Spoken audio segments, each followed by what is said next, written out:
kesempatan yang diberikan kepada saya. Assalamualaikum warahmatullahi wabarakatuh. Yang terhormat Bapak Kepala Sekolah yang sudah memfasilitasi kami semua sehingga pembahasan 7 guru hebat yang kami dapatkan dari bulan lalu mengikuti di BPGTK. Ini adalah salah satu tugas kami, yaitu pembahasan kepada teman-teman. Nama saya adalah Husnawati. Saya sekarang ditugaskan di SLB Negeri 1 NPK. Jurus yang saya bawakan dari 7 jurus BK hebat itu, yaitu jurus keempat, jaga konsistensi. Aktivitas itu kita akan menggunakan konsep ARKAD, yaitu aktivitas, refleksi, konsep, dan aplikasi. Sebelum kita memulai kegiatan, mari kita ini dulu, ice breaking dulu sedikit. Pegang tangan. Oh, masih sekali lagi ya, konsentrasi krunya yang ada di depan ibu itu adalah yang benar. Oke? Pegang mata. Oke, good, thank you. Terima kasih, boleh dulu. Kita itu merdeka. Ada yang bisa membantu saya untuk membacakan? Bisa dibacakan, Pak? Iya, seperti ini. Sebagai pendekar, kali ini kamu akan belajar jurus jaga konsistensi. Kita mengawali dengan aktivitas, berarti ada yang namanya permainan. Permainan ini yaitu main buka kepalan tangan. Langkahnya itu kita cari teman, cari pasangannya. Bapak boleh sama bapak itu kadek? Ada 2. Sweet dulu sama pasangannya. Sweet dulu sama pasangannya. Sweet. Oke. 1, 2, 3. Siapa yang menang? Siapa yang menang? Sudah? Oke. Siapa yang menang? Angkat tangannya yang menang. Yang menang itu dia kalau dikatakan si A. Yang kalah itu si B. Yang A itu mengepalkan tangannya kuat-kuat. Coba, yang A mengepalkan tangannya kuat-kuat. Ya, yang A saja ya, yang A. Bayangkan bahwasanya kepala tangan kita itu ada emas, ada berlian.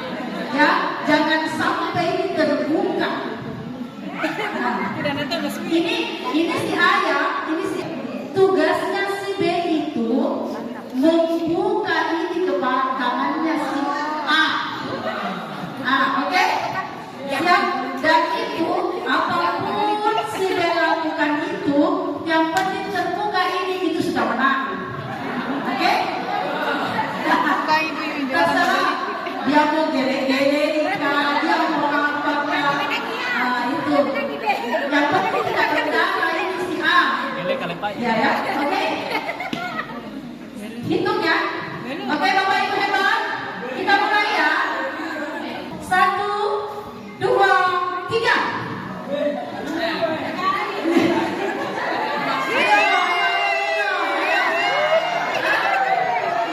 Cepat namanya apa? Cepat sekali namanya. Oke, ayo. Jangan sampai nanti sisa itu. Oke, sudah? Belum? Masih ada yang oke, thank you semua. Terima kasih. Kita upload dulu untuk teman-teman juga. Oke, siapa yang bisa membuka? Bentar itu aja. Si B bisa membuka. Ada berapa orang yang bisa membuka? Oke, kita simpan dulu ya.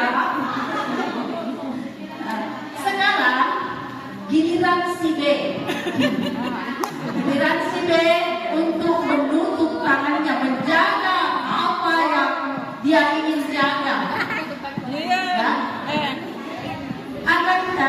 Tugasnya si A kali ini, dia tidak memaksakan untuk dibuka, tapi dengan kata-kata, tidak menyentuh, tapi dengan kata-kata seperti ini. Buka nanti itu saya kasih gula, seperti itu. Oke, satu, oke Pak. Ya kasih lagi. Iya, cocok. Oke, satu, depankan tangan Pak. Oke, satu, dua, tiga, mulai. Oke.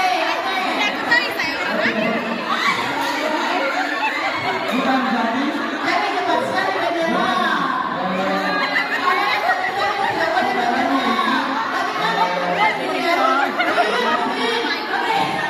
Buka dikit dong.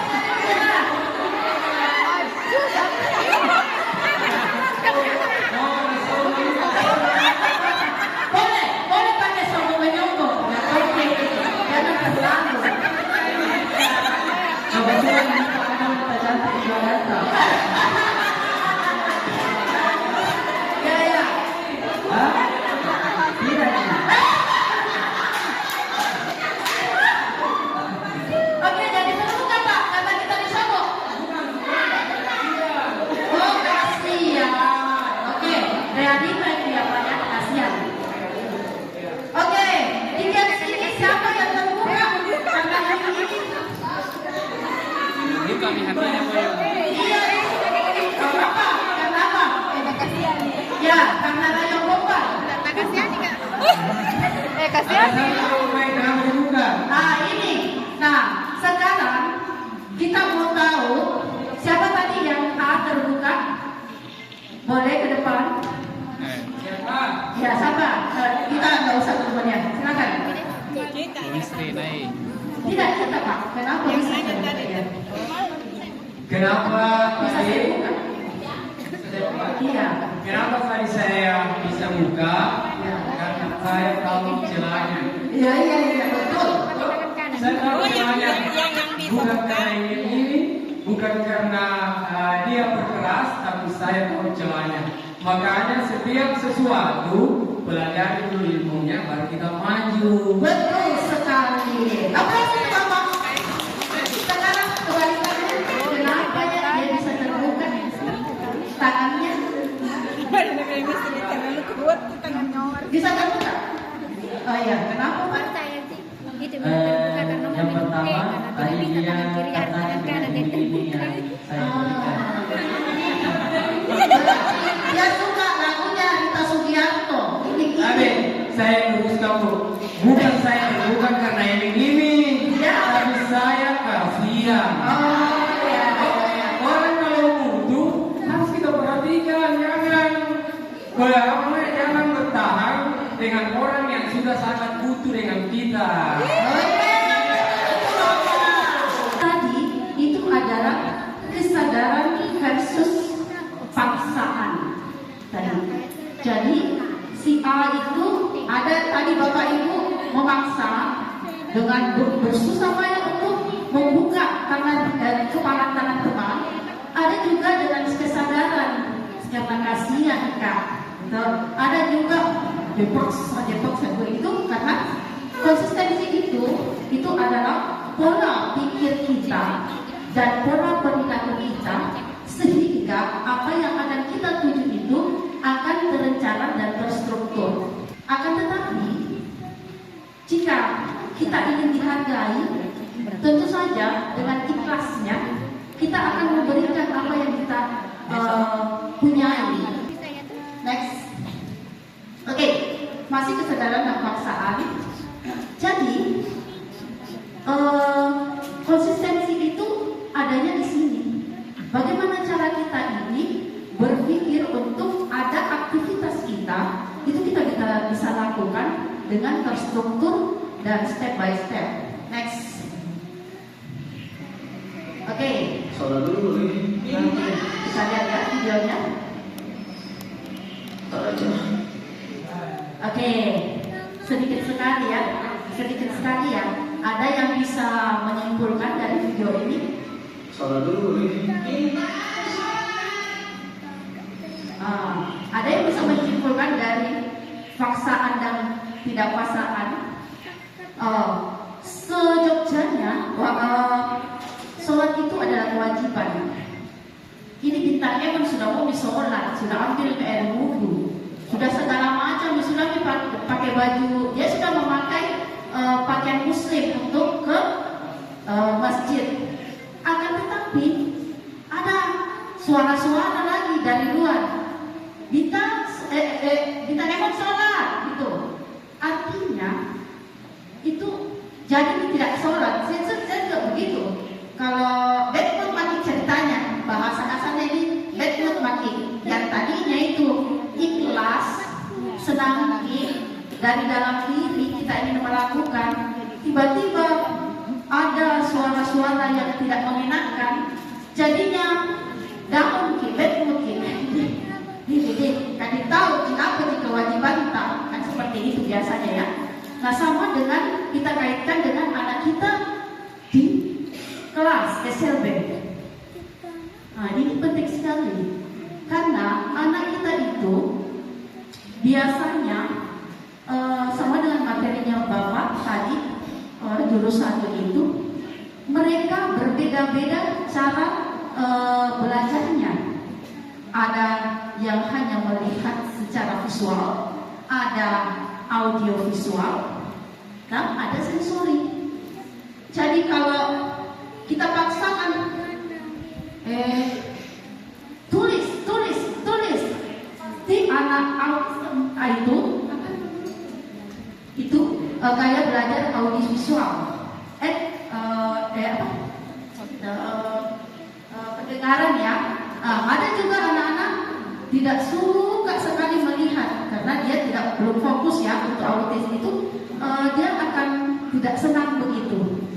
Nah, tugas kita di SLB itu memperlihatkan atau mendekati pendekatan individual kepada anak kita, bagaimana caranya sehingga ini BK, bimbingan konseling, sehingga tidak ada paksaan, tidak ada diskriminasi, tidak ada perilaku yang kita lakukan itu, sehingga dia dengan sukarela, ibu misalkan ya kata-kata ibu mau tulis itu seperti itu.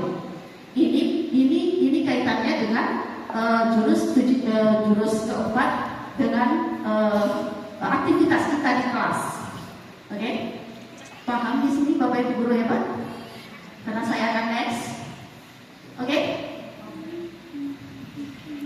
Oke? Ada yang mau bertanya? Tidak ada?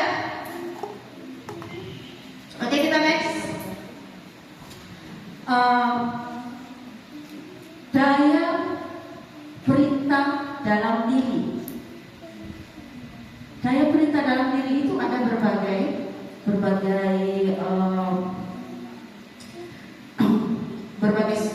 sumber ya ada. Karena kesenangan kita, karena kita bangga, karena keingintahuan.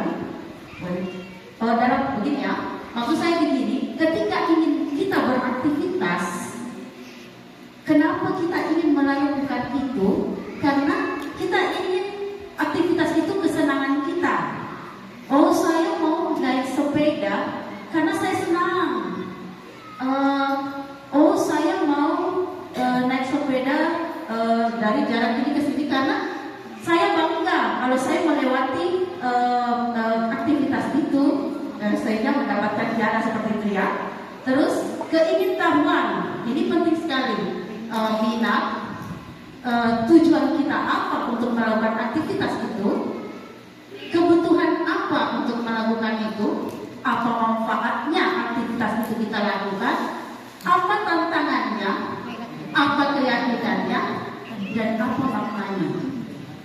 Dari 10 tombol ajaib daya perintah dalam diri ini bukan berarti kesenangan itu atau joy itu adalah yang pertama, prioritas pertama.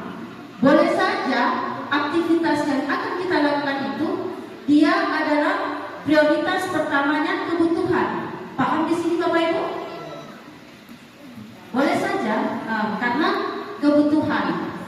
seperti ini. Kita membuat modul ajar proksus, kemandirian. Prioritas utama kita membuat modul ajar itu yaitu tidak langsung kan ada sosialnya, kemandirian. Kemandirian itu yang paling di bawah. Kalau di program khusus untuk anak autism itu kemandirian yang paling di bawah. Nah itu kita buatkan modul ajar itu yang dulu, karena itu prioritas utama kita, bukan yang komunikasi dulu. Karena lebih banyak membutuhkan ini aktivitas toilet training dibandingkan aktivitas komunikasi. Misalkan tergantung dari kemampuan anak didik ibu di dalam kelas. Paham Bapak Ibu guru ya Pak? Oke. Jadi apa kegiatan yang akan kita lakukan itu dari harus ada semua ini 10 tombol ajaib. Jadi apa minatnya, apa tujuannya, apa maknanya, apa tantangannya, pasti akan kita lalui hal seperti ini. Oke. Next. Jadi pembiasaan berbasis kesadaran itu karena faktor eksternal seperti paksaan, membentuk kepatuhan, itu disiplin biasa ya, dengan jangka pendek. Nah yang positifnya itu kalau karena faktor eksternal seperti paksaan, berarti kebalikannya internal. Nah ini disiplin biasa, ini disiplin positif. Jadi biasanya memang ini kita ini realitanya ini karena eksternal. Realitanya pasti karena eksternal. Ini seperti anak kita ini itu ini. Oh, eksternalnya dari luar karena kita mau tahu ini. Bisa ini, bisa ini ya. Kita akan dari kebanggaan, kita bangga untuk perilaku anak kita berubah, khususnya untuk anak SLB. Tapi alangkah bagusnya kalau disiplin positif itu perilaku kita terhadap anak kita itu karena kesadaran dalam diri kita. Itu yang membedakan. Yang kedua, membentuk kepatuhan versusnya menumbuhkan tanggung jawab. Jadi jangan terlalu patuh dengan karena saya ini anak buah jangan. Harus dari dalam diri kita bahwasanya ini tanggung jawab saya untuk mencerdaskan anak bangsa. Minimal untuk anak SLB itu perilakunya itu ada yang berubah sebelum dia masuk sekolah dan setelah dia sudah berada di SLB. Perilaku kita itu tidak konsistennya kita itu sementara saja. Tetapi kalau perilaku konsisten kita itu positif, itu pasti akan lama dan akan terbiasa jadi lebih konsisten. Gitu. Jangan mimpi punya anak penurut, kita juga akan frustrasi. Oke. Ini Kaseto mengatakan sama now jangan mimpi punya anak yang penurut. Kita justru akan frustasi. Betul? Siapa yang setuju dengan pernyataan Kaseto? Ada yang setuju? Mana tangannya? Mana yang setuju? Jadi takut materi gini sama-sama jadi. Saya mau tahu bahwasanya berpikirnya guru SMP itu kita juga harus jauh. Jangan ketika kita keluar kita dianggap apa gitu guru SMP. Itu yang biasa kita dengar. Kita justru akan present. Mimpilah. Jadi kita mesti bermimpi anak yang kita didik di SLB itu. Mimpilah punya anak yang mandiri dan bisa bekerja sama. Jadi anak SLB itu kedepannya dia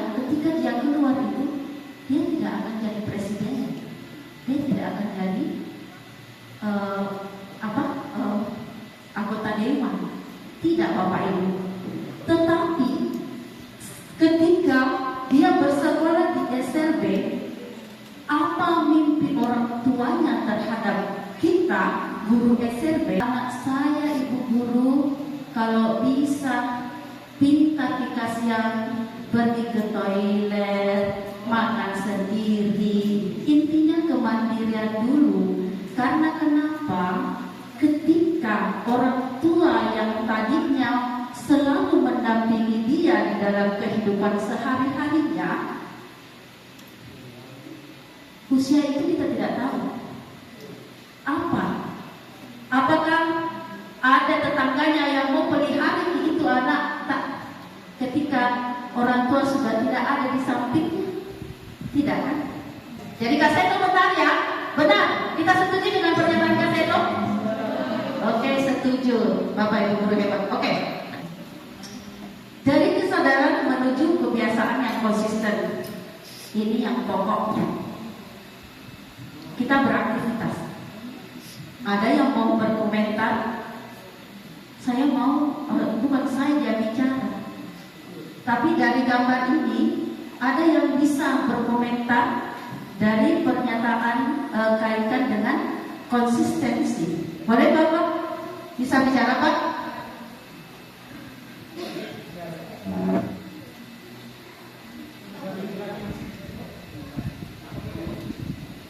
Dari gambar ini Pak, apa yang tergambar?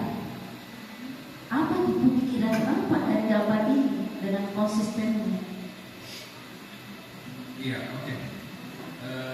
Saya tidak menjelaskan secara. Bisa berdiri Pak di tempatnya saja, boleh? Terima kasih untuk kesempatan yang kedua. Sama-sama. Saya Ya. paksa. Ya, jadi saya akan mencoba menjelaskan apa yang ada di Tuhan. Ini melalui pemikiran saya dan kesadaran menuju kebiasaan yang konsisten. Nah, jadi terkait atau sesuai dengan gambar yang ada di depan itu memperlihatkan semangat yang luar biasa di awal. Nah, jadi contoh misalnya aku mau lari sehari 10 km. Jadi ketika itu menjadi standar dari yang keinginan kita atau semangat kita, maka yang menurut saya secara konsisten itu maka harus dari awal sampai terakhir itu memang harus 10 km. Nah, sedangkan yang diperlihatkan di sini bahwasanya mungkin di kilometer 1 masih semangat sampai di kilometer 4 dan kemudian di kilometer ke-5 itu sudah semangatnya mulai menurun. Jadi yang baiknya adalah kita mulai dari yang kecil dulu, baru nanti ditingkatkan menjadi lebih tinggi. Terima kasih seperti itu. Oke, aplaus dulu untuk Bapak. Ada lagi? Seringan atau lama hanya kita mendapatkan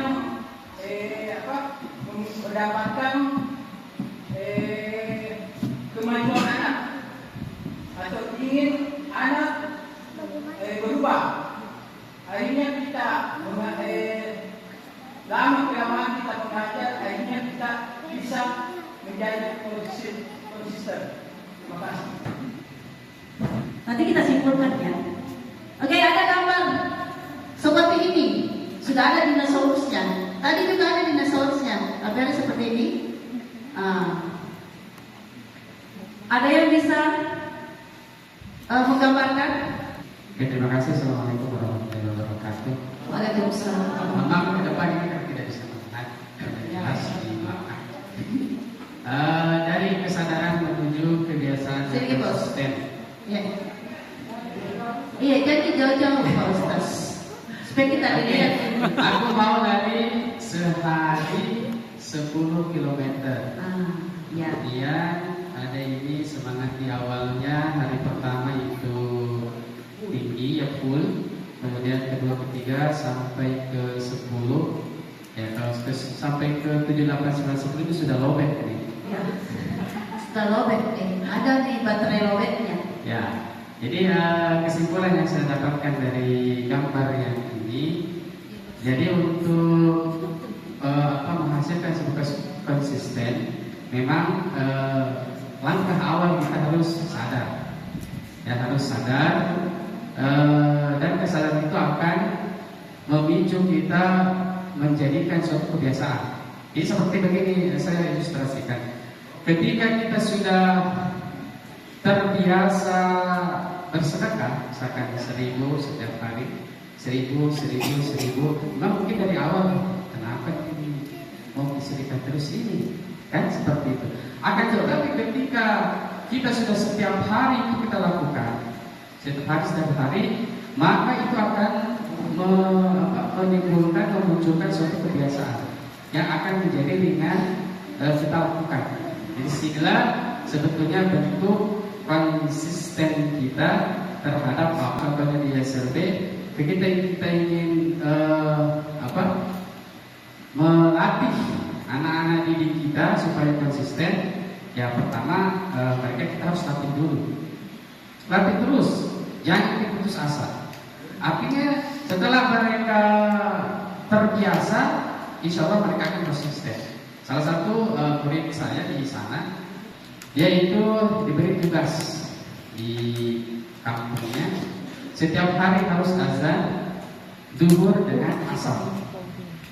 Jadi memang sudah ada perintah dari awal.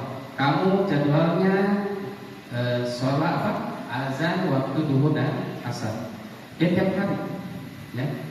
Karena konsistenan itu tidak pernah telat dia, ya akhirnya, ya alhamdulillah ada digajinya setiap bulan, setiap harinya. Artinya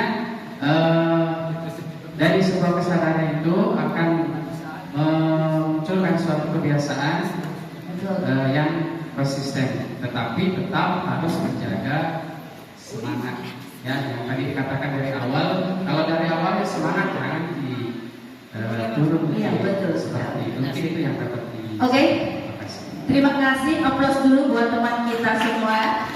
Kalau kita paksakan, sementara kemampuan kita, kemampuan anak kita itu tidak sampai di situ, tetapi dia memaksakan, tentunya banyak sekali halangan dan rintangannya.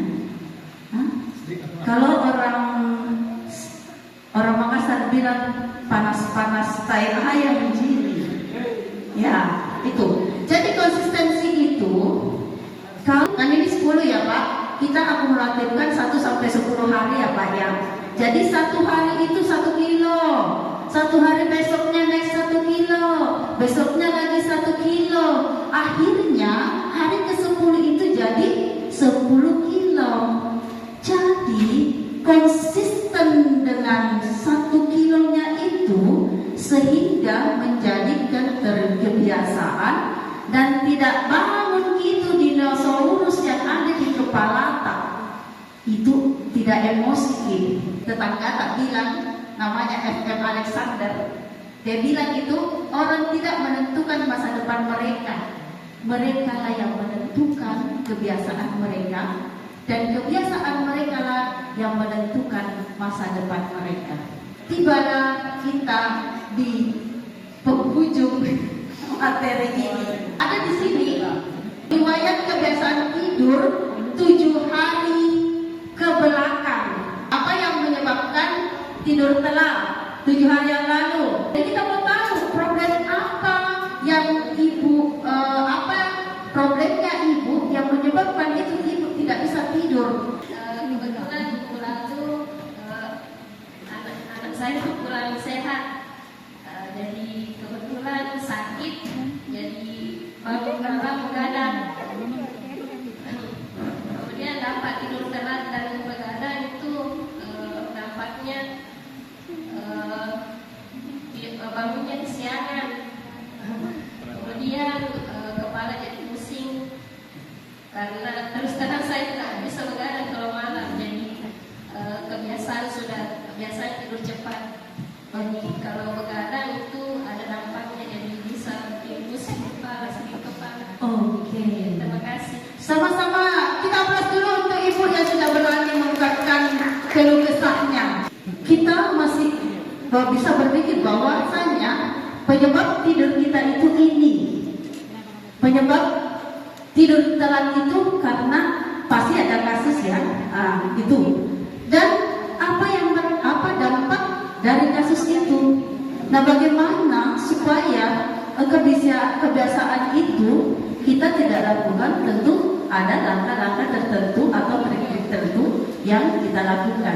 Seperti itu. Tadinya lanjutnya apa manfaat tidur cepat? Assalamualaikum warahmatullahi wabarakatuh.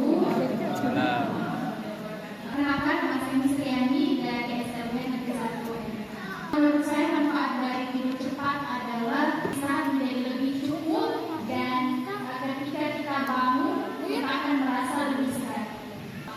Apa yang harus dilakukan agar tidur lebih cepat sama tadi yang dijelaskan oleh Ibu bahwa memasak alarm salah satu, kemudian juga kesadaran dari diri sendiri sih menurut saya, hingga kita set untuk tidur di jam segini. Ya, mungkin seperti itu dari saya. Terima kasih. Jadi intinya ketika kita konsisten dengan sesuatu yang ingin kita raih, tentunya harus kita memanage apa yang akan kita lakukan. Oke, begitu? Oke, Bapak Ibu hebat? Oke, siap. Jadi kita berkomitmen di dalam hati kita bahwasanya besok ini saya tidak mau ini, saya harus ini, begitu. Sehingga kita menjadi manusia yang berpikir secara positif dan berperilaku secara positif. Oke, kita sudah di penghujung acara, yaitu selamat pendekar. Ini slogan lagi ya. Tadi depan ada slogan, di belakang lagi ada slogan. Selamat pendekar, kamu sudah berhasil menguasai jurus jaga konsistensi. Oke, oleh karena itu kamu pantas untuk mendapatkan pusaka. Pusakanya tidak kelihatan. Sampai jumpa besok di perjalanan selanjutnya. Thank you. Assalamualaikum warahmatullahi wabarakatuh.